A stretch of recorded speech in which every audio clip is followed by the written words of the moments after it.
क्या हुआ? अच्छा, यही है हक छीनने वाले लोग, देख रहे हो। चलो, आज ये चैप्टर हम लोग का हो जाएगा समाप्त, ठीक है। अब आज से लग रहा है गर्मी अब होने लगा है ना जी, गर्मी का थोड़ा सा ज़्यादा एहसास होने लगा है। 9 बजा है और धूप ऐसा लग रहा है जैसे 12 बज गया है। गर्मी इस बार बहुत करेगा। ठंडा लग रहा है? कौन बोला जी? हैं? कौन बोला ठंडा लग रहा है? चलो चलो पढ़ते हैं, अब थोड़ा लेट हो गया पहले से। तुम बताओ, वीटो पावर गवर्नर जनरल को कब मिला? 86। एकदम कंठस्थ हो जाना चाहिए सर। अध्यादेश जारी करने का अधिकार 1800, 1700, 1861, ठीक है। महारानी का घोषणा पत्र कब पढ़ा गया? 1 नवंबर 1858। कहाँ पढ़ा गया? किसने पढ़ा? कैनिंग ने, ठीक है। भारत का प्रथम सचिव कौन नियुक्त हुआ? स्टैनली, ठीक है। किस वर्ष के अधिनियम में वायसराय के परिषद में पहली बार किसी भारतीय को घुसने का अधिकार मिला? 1909। कौन थे वो सदस्य? सत्येंद्र सिन्हा, ठीक है, विधिक सदस्य के रूप में, ठीक है। भारत का प्रथम विधि आयोग का गठन कब हुआ? 1834। किस वर्ष दास प्रथा का अंत हुआ? किसने किया? Elon bro. क्या बोले थे? आज से कोई दास नहीं रहेगा, सब मेरा ब्रो है, एलन ब्रो, ठीक है। कंपनी का व्यापारिक अधिकार पूर्णतः कब समाप्त हो गया? 1833, ठीक है, पूर्णतः समाप्त हो गया 1833। क्या? ईस्ट इंडिया कंपनी का एकाधिकार पूर्णतः समाप्त हो गया 1833। क्या क्वेश्चन कुछ अलग पूछ लिए थे क्या? वो तो कंपनी को भंग किया गया, एकाधिकार का हम चर्चा कर रहे थे। कंपनी को किस वर्ष भंग किया गया? 73 के एक्ट के तहत 74। चलो, अब आज एक एक्ट बचा हुआ है, उसके बाद इसका कहानी खत्म, ठीक है। अच्छा, एक सवाल और बता दो, पहली बार प्रतिनिधि एवं लोकप्रिय तत्व को समाविष्ट करने का प्रयास कब किया गया था? 93। कैसर ए हिंद की उपाधि महारानी को कब मिला? 76 में या 77 में? 76 के एक्ट के तहत मिला, घोषणा हुआ 77 में, ठीक है। और बोले थे कि ऐसे मुंह उठा के अगर सवाल पूछ लिया जाए तो आंसर कर दोगे 77, ठीक है। चलो, अब हम लोग आएंगे। अच्छा, थोड़ा सा और कर लेते हैं। प्रांत में द्वैध शासन कब लागू हुआ? 1919। केंद्र में द्वैध शासन 35। प्रांत में द्वैध शासन का अंत 35। केंद्र में द्विसदनात्मक व्यवस्था 19। चल, ये सब हम लोग देखे हुए थे। सिखों को पृथक निर्वाचन का अधिकार कब मिला? 1919। मुस्लिमों को कब मिला था? 1909, ठीक है। चल, ली कमीशन का संबंध किससे था? लोक सेवा आयोग के गठन से, 1926, हाँ, ठीक है। चलो, अब हम लोग जाएंगे 1935 का अधिनियम, ठीक है।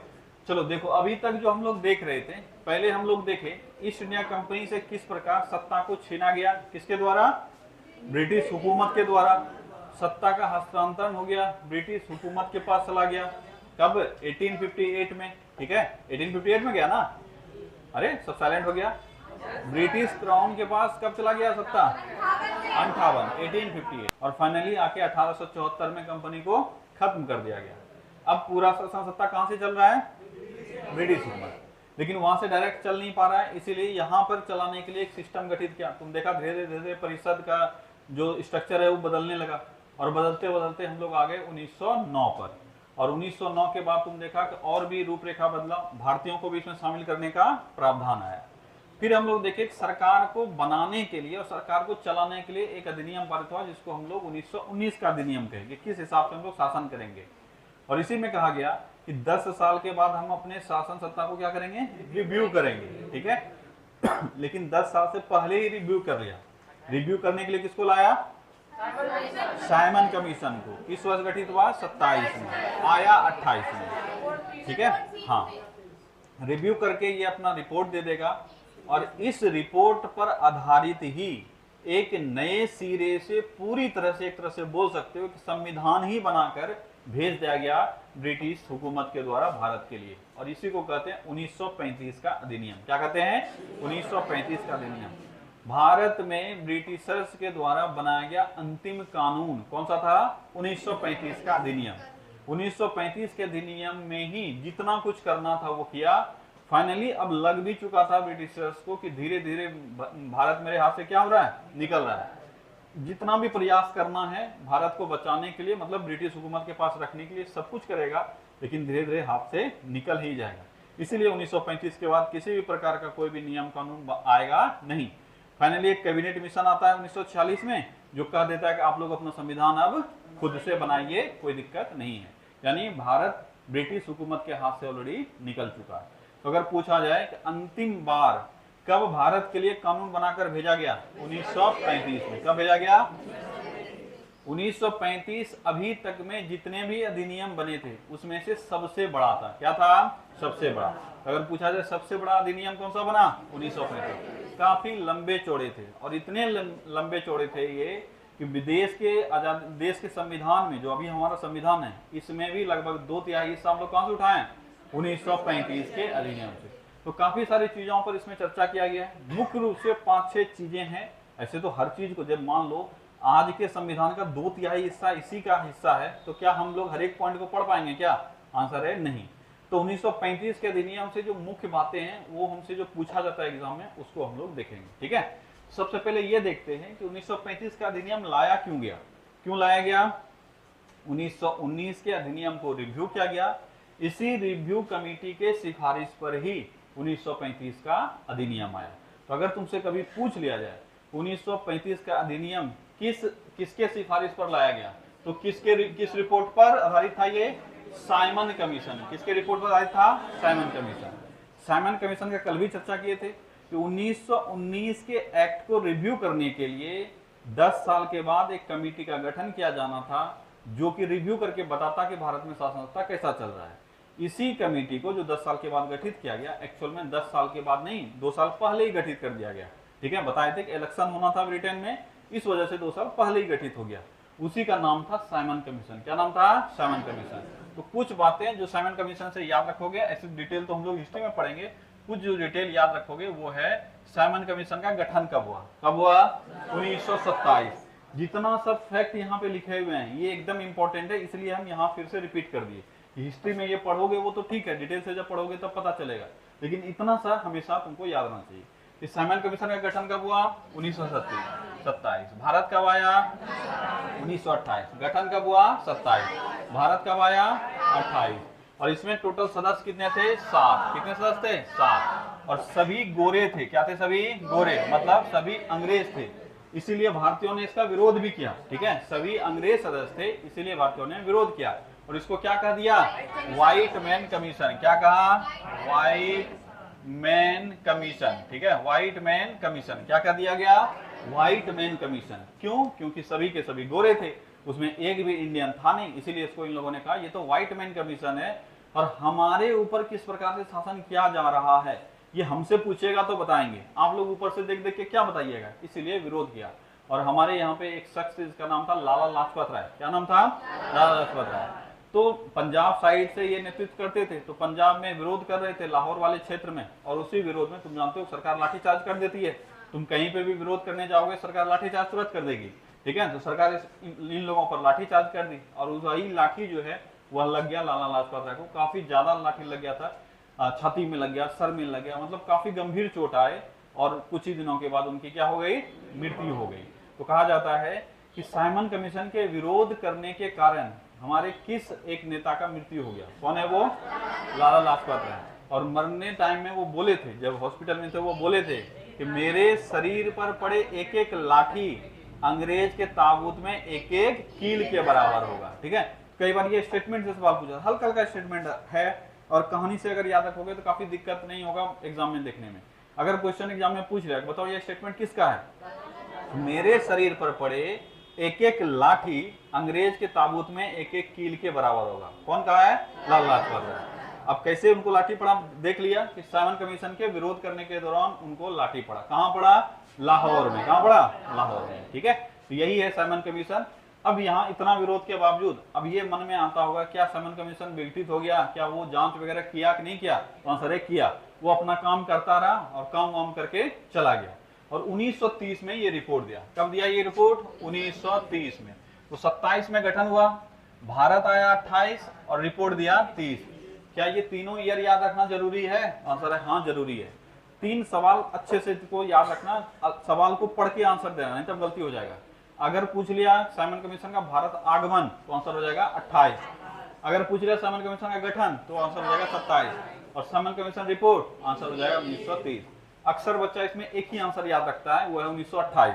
ठीक है, क्योंकि अक्सर जो क्वेश्चन मिलता है वो ये मिलता है कि साइमन कमीशन किस वर्ष भारत आया था, क्या आंसर होता है 1928। पर वो जहां ये क्वेश्चन आता है कि साइमन कमीशन का गठन कब हुआ था, वहां भी 28 से मार के आते हो। ठीक है, लेकिन जब एग्जाम का क्वेश्चन रिव्यू करोगे देखोगे तुम्हारा आंसर गलत हो गया, क्योंकि गठन किस वर्ष 27, भारत आया 28, रिपोर्ट आया 30। और इसी रिपोर्ट पर आधारित एक नया कानून, एक नया अधिनियम पारित किया गया जिसको कहा गया 1935 का अधिनियम। क्या कहा गया, भारत सरकार अधिनियम 1935। तो 1935 का अधिनियम किस रिपोर्ट पर आधारित था ये पता चल गया, साइमन कमीशन रिपोर्ट पर। ठीक है, अब कुछ बातें जो कि 1935 के अधिनियम से हमको याद रखना है, वो क्या क्या है। पहला है द्वैध शासन से रिलेटेड एक दो बात। द्वैध शासन बताए थे कि प्रांत में द्वैध शासन कब लागू हुआ, 1919 में, और 1935 के अधिनियम के तहत प्रांत में द्वैध शासन क्या हो गया, समाप्त। प्रांत में द्वैध शासन समाप्त। तो लागू कहां हो गया, केंद्र में। केंद्र में द्वैध शासन लागू हो गया। द्वैध शासन का चर्चा हम लोग कल भी किए थे। द्वैध शासन का मतलब बताए थे क्या होता है कि एक जगह पर 2 आदमी शासन करेगा, इसको कहेंगे द्वैध शासन। तो यहां पर जब केंद्र में द्वैध शासन लागू हुआ इसमें पावर को बांटा गया। ठीक है, आज भी हमारे यहाँ पे पावर का वर्गीकरण है, शक्तियों का वर्गीकरण है। कुछ शक्ति जो है वो केंद्र के पास है, इसको बोलते हैं केंद्र सूची। क्या बोलते हैं, केंद्र सूची। कुछ है राज्य के पास है, इसको बोलते हैं राज्य सूची। और कुछ दोनों के पास है, जिसको बोलते हैं समवर्ती सूची। क्या बोलते हैं, समवर्ती सूची। यही है पावर का वर्गीकरण, पावर का विभाजन। तो कुछ जो केंद्र, सिर्फ केंद्र ही डिसीजन ले सकता है, जैसे रेलवे, अभी आगे चल के संविधान में ये सब पढ़ोगे और इससे सवाल भी आता है।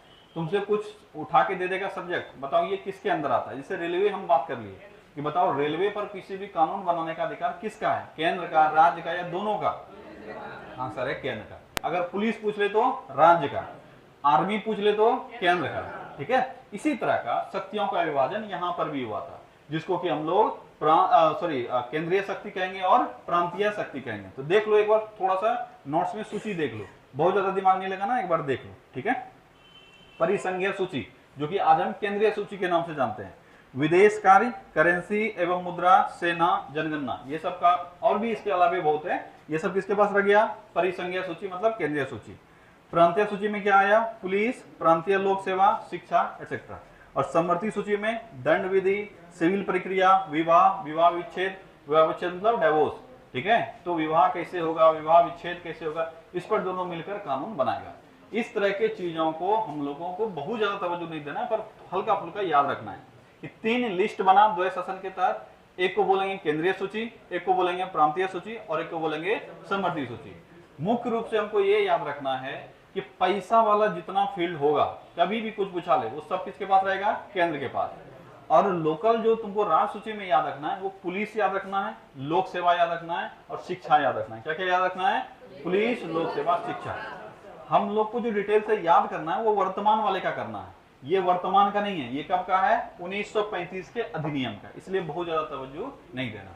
ठीक है, चलो, तो केंद्र में द्वैध शासन हो गया लागू। पहली बार क्या हुआ,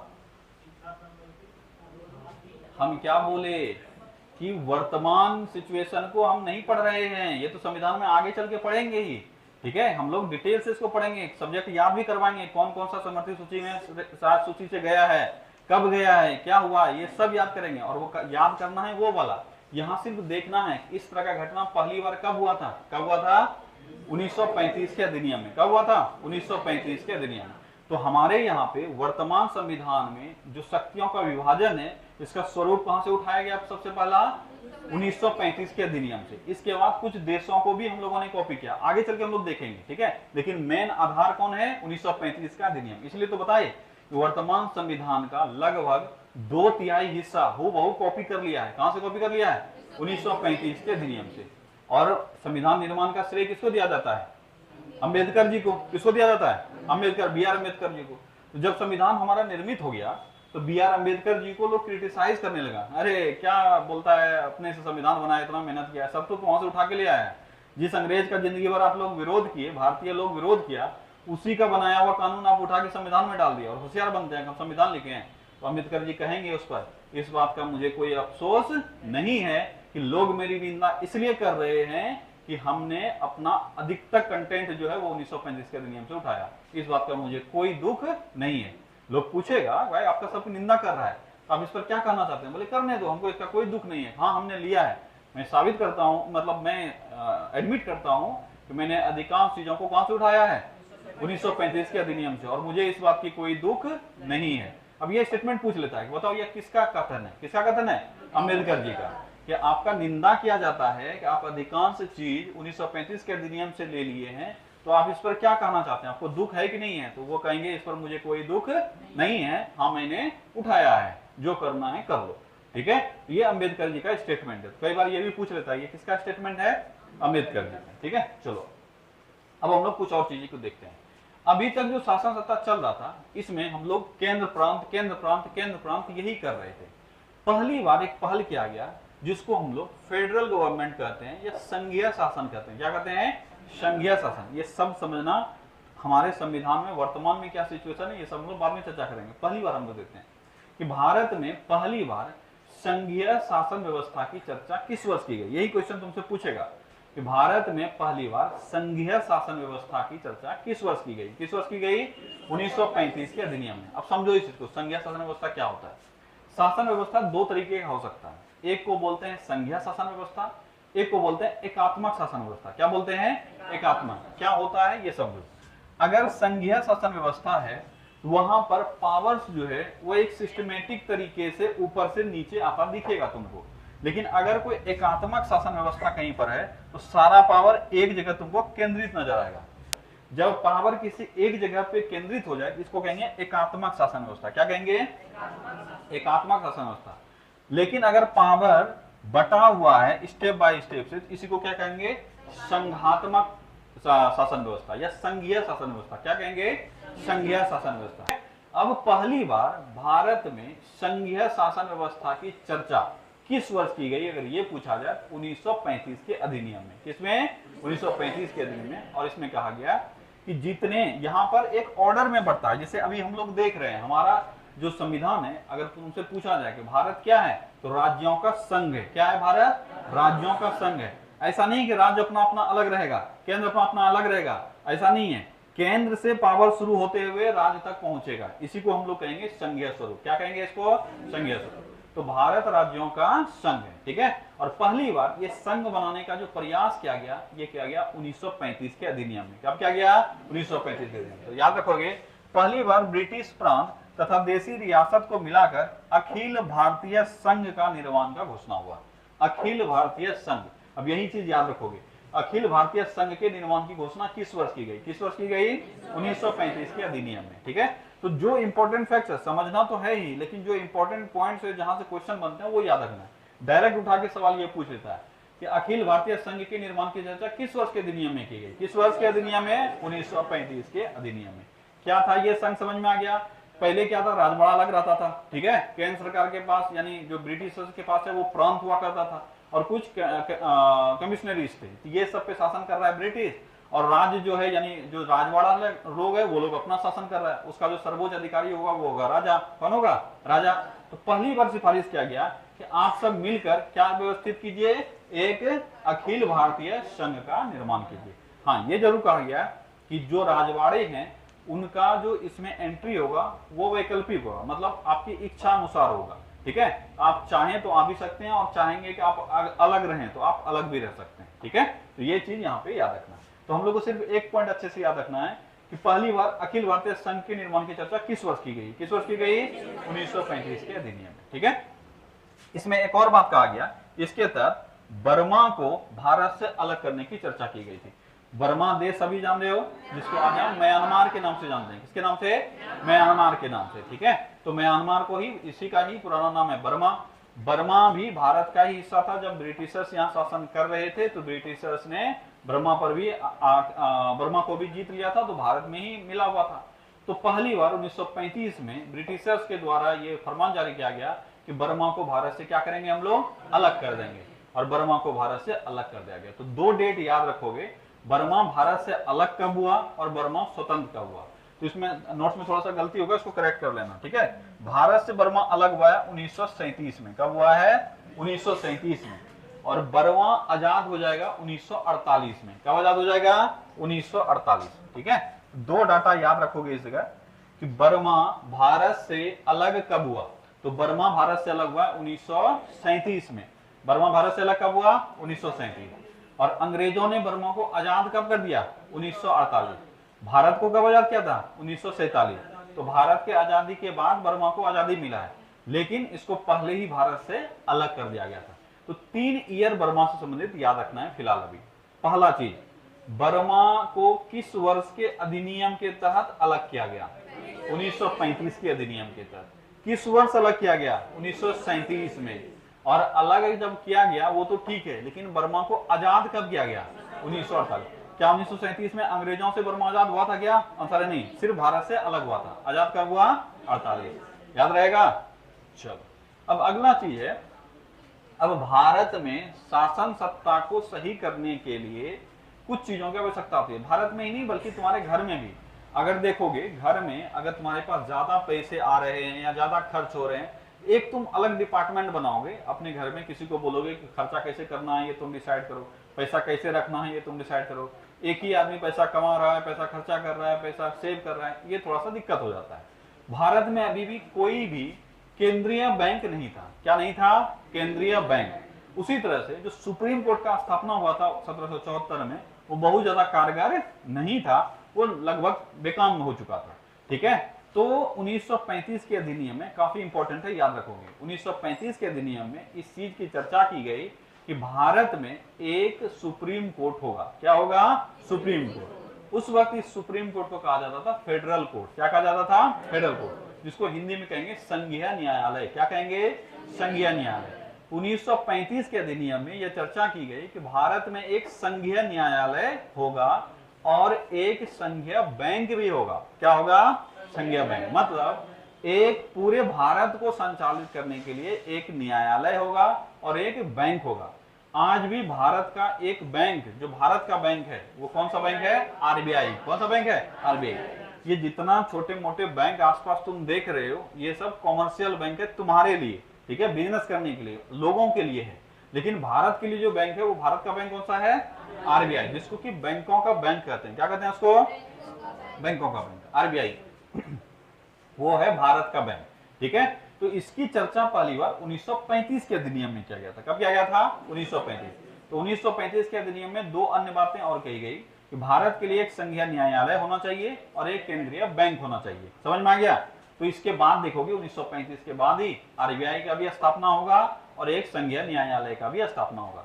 वर्तमान में आरबीआई को हम लोग आरबीआई के नाम से ही जानते हैं और संघीय न्यायालय को सर्वोच्च न्यायालय के नाम से जानते हैं। किस नाम से, सर्वोच्च न्यायालय यानी सुप्रीम कोर्ट। सुप्रीम कोर्ट कहाँ है, दिल्ली में। सुप्रीम कोर्ट कहाँ है, दिल्ली में। ठीक है, तो यही सुप्रीम कोर्ट जो देख रहे हो, इसी को पहले हम भारतीय संघीय न्यायालय कहते थे। क्या कहते थे, भारतीय संघीय न्यायालय। तो किस वर्ष के अधिनियम में सिफारिश किया गया था, 1935 के अधिनियम में।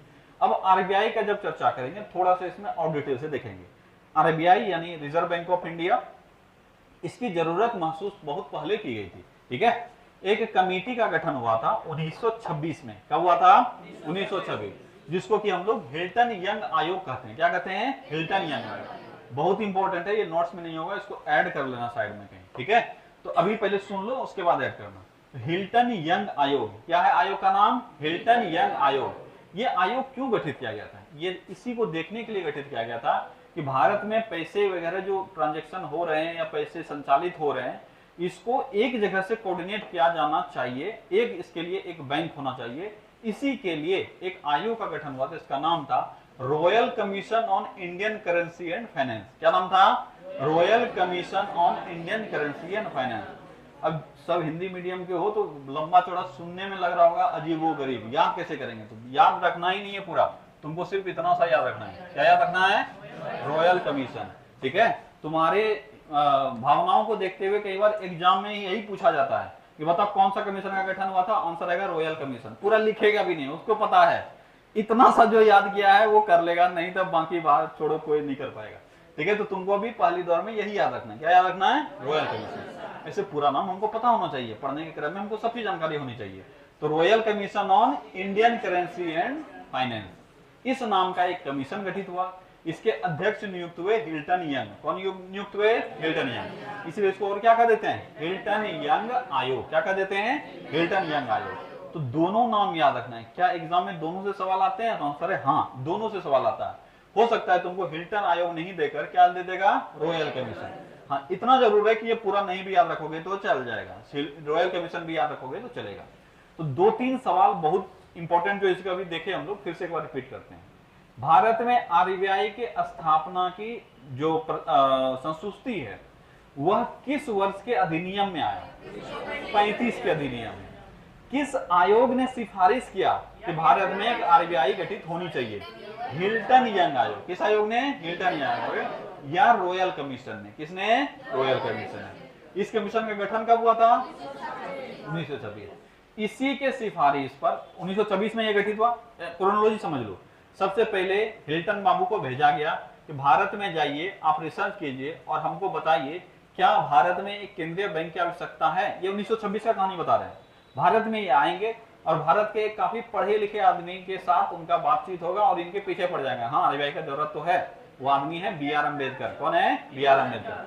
तो हिल्टन बाबू को मदद कौन करेंगे? B R Ambedkar. सब चीज समझाएंगे, भारत के इकोनॉमी के बारे में सब चीज समझाएंगे और हिल्टन बाबू इस बात से संतुष्ट हो जाएंगे हाँ भारत में एक आरबीआई की आवश्यकता है, एक केंद्रीय बैंक की आवश्यकता है। उसके बाद वो चला जाएगा ब्रिटेन और ब्रिटेन जाकर वहां के गवर्नमेंट को बोलेगा हाँ भारत में एक आरबीआई होने चाहिए, मतलब केंद्रीय बैंक होनी चाहिए।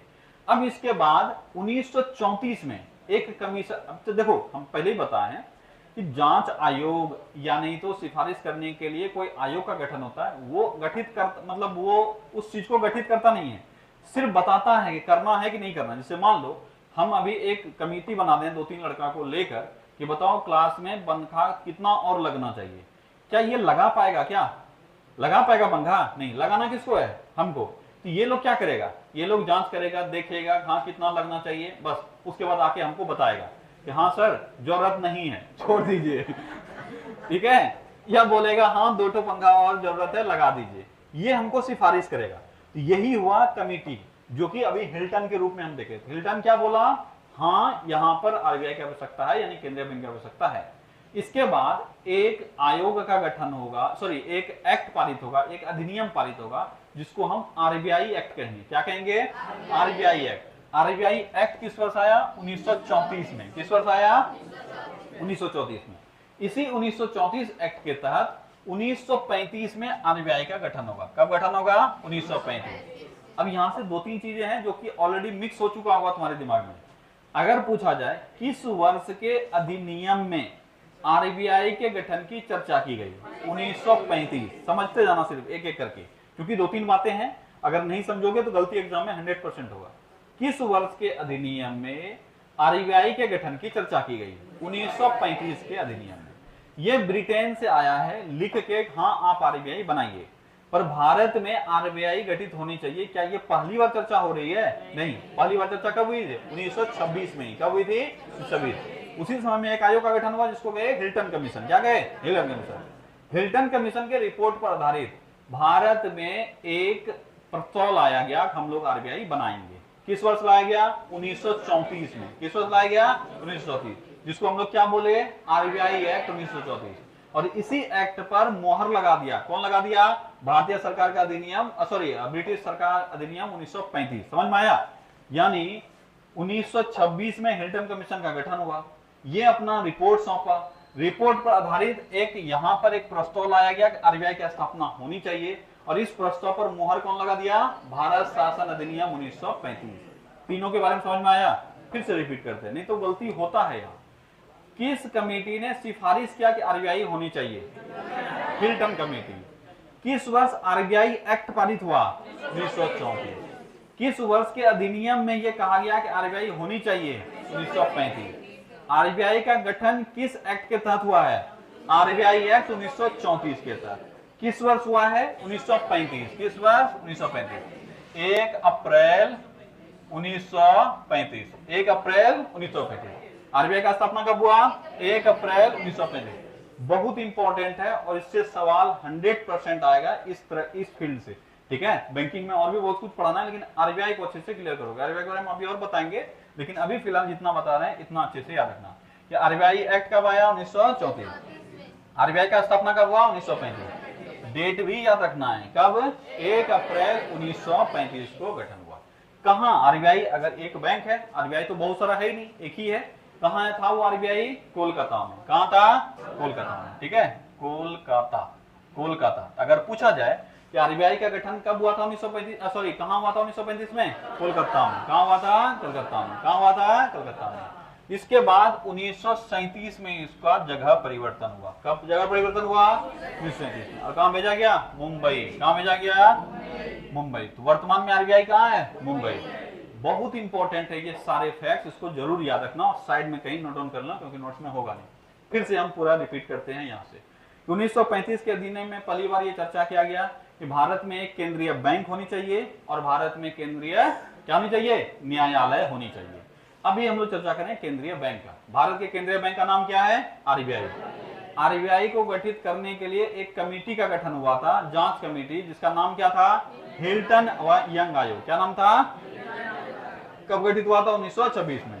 इस आयोग का एक्चुअल नाम क्या था? Royal commission on Indian currency and finance. लेकिन हम लोग को कहां तक याद रखना है? सिर्फ रॉयल कमीशन तक याद रखना है, काम चल जाएगा।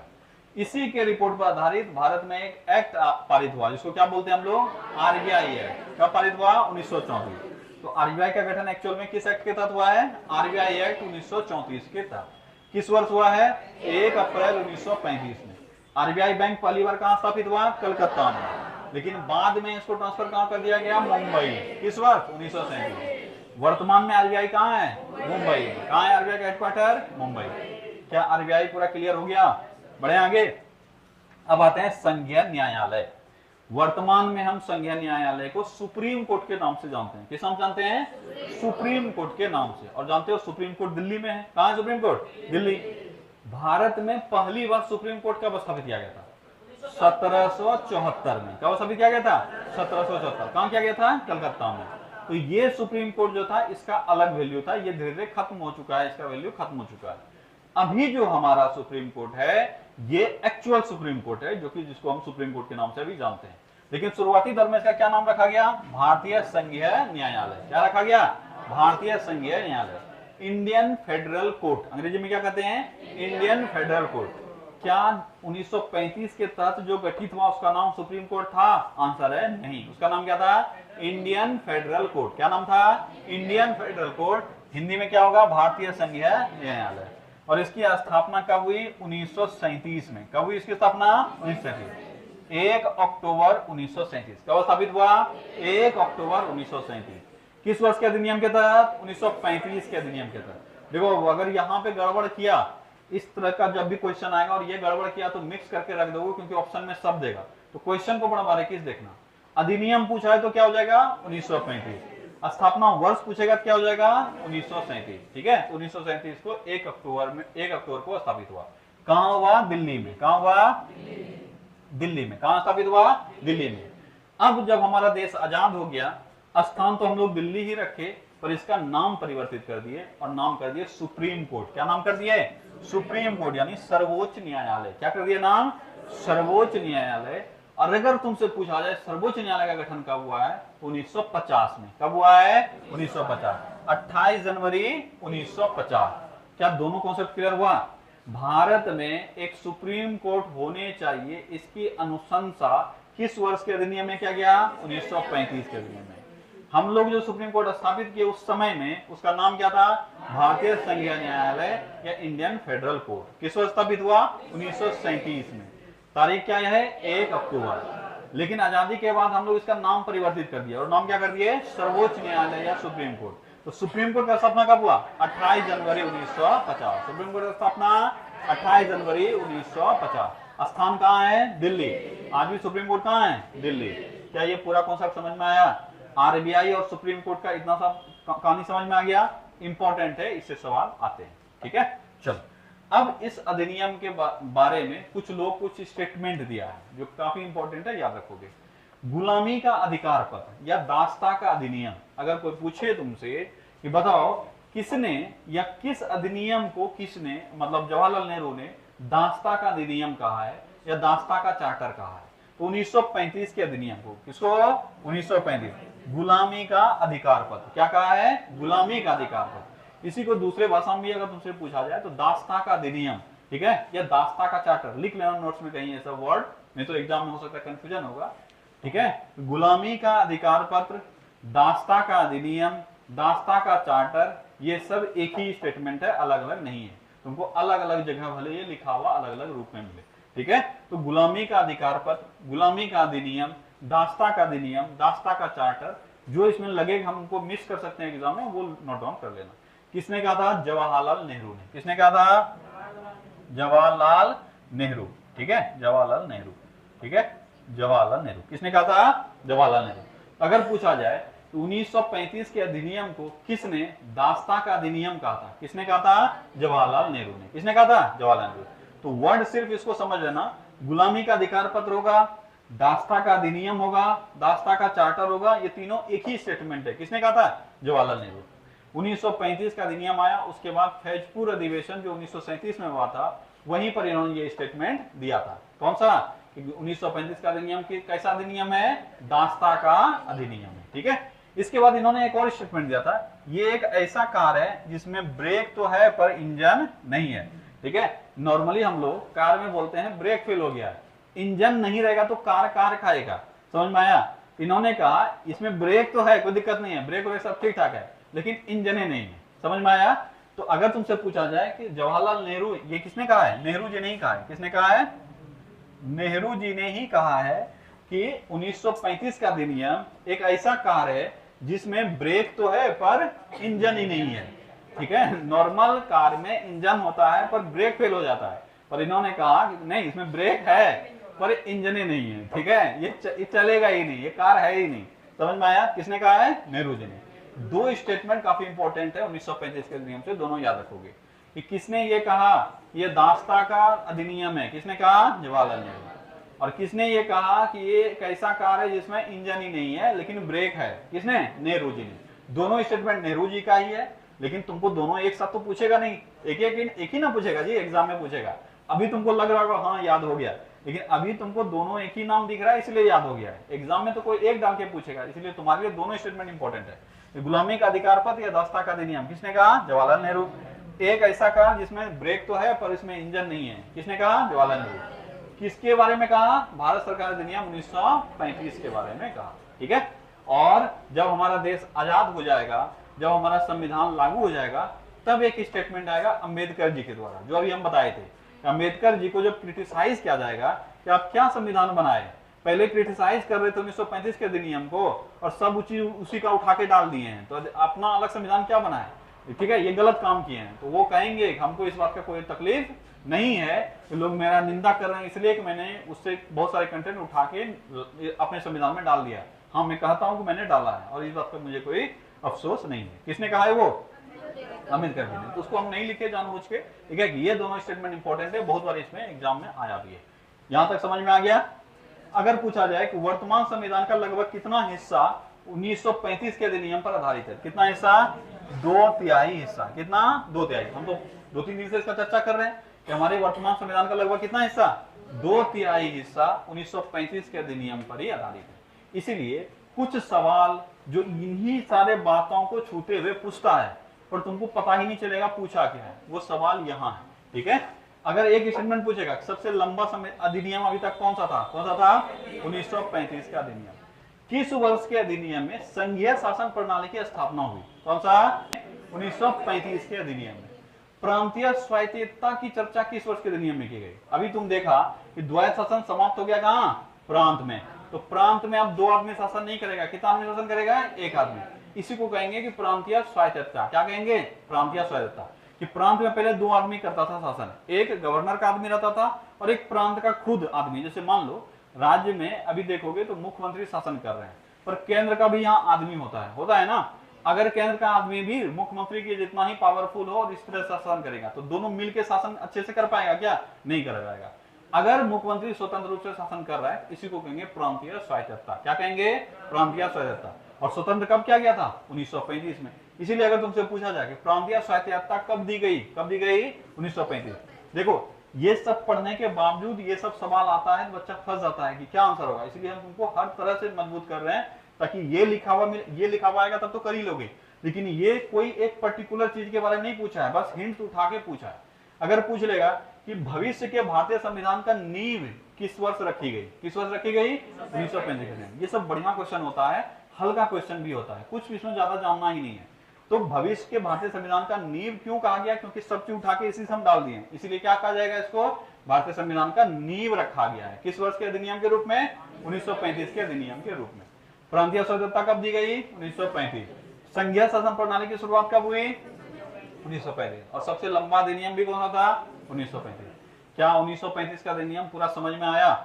ठीक है। अब ये जो है भारतीय स्वतंत्रता अधिनियम, इसको संविधान से कोई मतलब नहीं है, बस आखिरी अधिनियम है। इसलिए हम लोग साथ में पढ़ लिए कि ब्रिटिशर्स के द्वारा जितने भी अधिनियम पारित हुए सबको हम लोग एक साथ देख लेंगे। ऐसे इसमें संविधान से इसको कोई लेना देना है नहीं। ठीक है। ये है भारतीय स्वतंत्रता अधिनियम। क्या है ये? भारतीय स्वतंत्रता अधिनियम। अब हम लोग हो जाएंगे आजाद। किस वर्ष आजाद हो जाएंगे? 1947। या किस वर्ष स्वतंत्र किया? 1947। कब स्वतंत्र किया? 1947। इसके लिए जो संसद में प्रस्ताव लाया गया उससे 2 तिथि तुमको याद रखना है कि भारतीय स्वतंत्रता अधिनियम यानी भारतीय स्वतंत्रता अधिनियम प्रस्ताव कब लाया गया? अधिनियम बनने से पहले प्रस्ताव आएगा ना, प्रस्ताव कब लाया गया? तो 4 जुलाई 1900 कब लाया गया था? 4 जुलाई 1947। पारित कब किया गया? 18 जुलाई। कब पारित किया गया? 18 जुलाई 1947। ठीक है। और भारत आजाद कब हो गया? 15 अगस्त, ठीक है, 1947। कब आजाद हो गया? 15 अगस्त 1947। ठीक है। तो याद रखोगे 4 जुलाई को लाया गया, 18 जुलाई को पारित हुआ और 15 अगस्त को भारत आजाद हो गया। ठीक है। तो ये 3 डेट याद रखना। ब्रिटिश संसद में प्रस्ताव कब लाया गया? 4 जुलाई को। पारित कब हुआ? 18 जुलाई 1947। और भारत आजाद कब हो गया?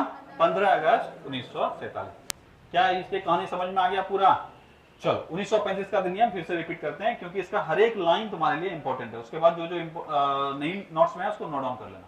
तो भारत सरकार अधिनियम 1935, इसके तहत अगर पहला सवाल पूछा जाएगा तो किस रिपोर्ट पर आधारित यह अधिनियम है? किस रिपोर्ट पर? Simon commission 1930। ठीक है। साइमन कमीशन का गठन कब हुआ था? भारत कब आया था? 1928। रिपोर्ट कब दिया? 1930।